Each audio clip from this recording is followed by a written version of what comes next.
గత 2 రోజుల క్రితము డిఆర్డిఓకి చెందిన బ్రహ్మోస్ ఇంజనీరింగ్ ఆకాష్ దీప్ గుప్తా అనుమానాస్పదంగా మరణించాడు. ఇది మన దేశానికే విషాదకరం. ఇంత పెద్ద న్యూస్ ని నేషనల్ మీడియా కవర్ చేయట్లేదు. ఓన్లీ చిన్న చిన్న మీడియాలు, అందులో కూడా కొన్ని మీడియాలు మాత్రమే కవర్ చేస్తున్నాయి. 30 సంవత్సరాలున్న ఒక యంగ్ ఇంజనీర్ చనిపోయాడు. దీనికి కారణం బ్రహ్మోస్ మిసైల్. ఎందుకంటే మన దేశం మీద కొన్ని దేశాలకి గ్రడ్జ్ ఉంది. అంటే for example Pakistan, China, Turkey, Iran ఇలాంటి దేశాలకి. ఈ దేశాల దగ్గర మన బ్రహ్మోస్ మిసైల్ ని ఎదిరించే సమాధానం లేదు.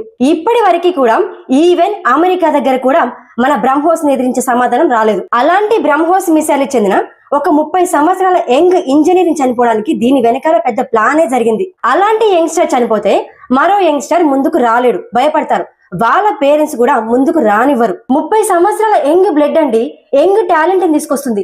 ఎంత బుర్ర ఉంటే 30 సంవత్సరాల్లో ఒక దేశాన్ని కాపాడడానికి ఒక మిసైల్ ని తయారు చేస్తారు చెప్పండి. ఇలా యంగ్స్టర్స్ ని చంపుకుంటూ పోతే మన దేశాన్ని వదిలిపెట్టి వేరే దేశం వెళ్లి అక్కడ మిసైల్ తయారు చేసే అవకాశం కూడా ఉంటుంది. అలాంటి బ్రహ్మోస్ మిసైల్ ప్రపంచాన్ని భయపెడుతుంటే మళ్ళీ 2.0 కూడా తయారు చేస్తుంది ఇండియా.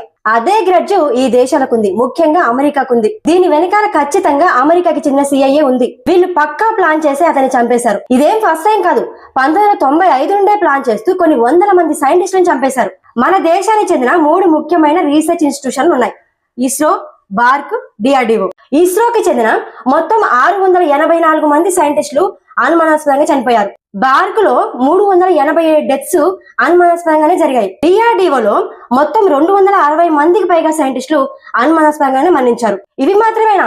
సుభాష్ చంద్రబోస్ గారు ఎలా చనిపోయారండి మీకు తెలుసా? లాల్ బహదూర్ శాస్త్రి మన PM ఎలా చనిపోయారు తెలుసా? హోమీ బాబా న్యూక్లియర్ కనిపెట్టిన ఒక సైంటిస్టు డైరెక్ట్ గా అమెరికానే ఒప్పుకుంది, మేమే చంపేశామని చెప్పి రికార్డ్స్ కూడా ఉన్నాయి. హోమీ బాబా జెనీవాలో మీటింగ్ వెళ్తున్నప్పుడు ఆ ఎయిర్ క్రాఫ్ట్ ని పేల్చేస్తే 300 మంది అమాయకులు చనిపోయారు, ఓన్లీ అమెరికాకి చెందిన CIA వల్ల.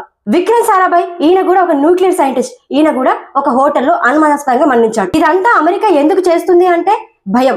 మనం సైంటిఫిక్ గా ఎదిగితే అమెరికాకి సైంటిఫిక్ మార్కెట్ ఉండదని.